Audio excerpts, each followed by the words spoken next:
నువ్వు అమరావతిలో ఉన్నావా? పోనీ అమరావతి వెళ్ళి చూసావా? ఎంత లోతు నీళ్ళు వచ్చాయి?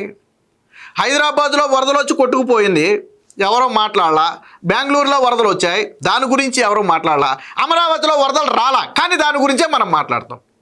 హైదరాబాద్లో జరిగినట్టు కానీ బెంగళూరులో జరిగినట్టు కానీ అమరావతిలో ఏమన్నా జరిగిందా?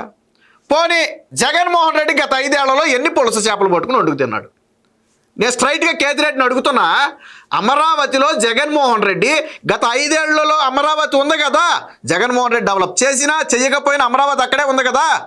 5 ఏళ్లలో ఎన్ని పులస చేపలు పట్టుకు తిన్నాడు?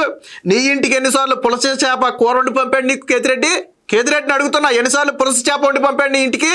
5 ఏళ్ల పాటు అమరావతి సెక్రటరియట్లో ఉన్నాడు, హైకోర్టు నడిచింది, సీఎం క్యాంపు కార్యాలయం అక్కడే ఉంది, ఇతర ప్రభుత్వ బిల్డింగ్లు అక్కడే ఉన్నాయి. మరి ఏ రోజు అట్లోకి వాటర్ రాలేదే? 5 ఏళ్ల పాటు నువ్వు సెక్రటరియట్కి వెళ్ళావు కదా, సరే నెలకు 1 రోజు 2 రోజులు అని వెళ్ళావు కదా, ఆ రోజు ఏ రోజు వాటర్ రాలేదే?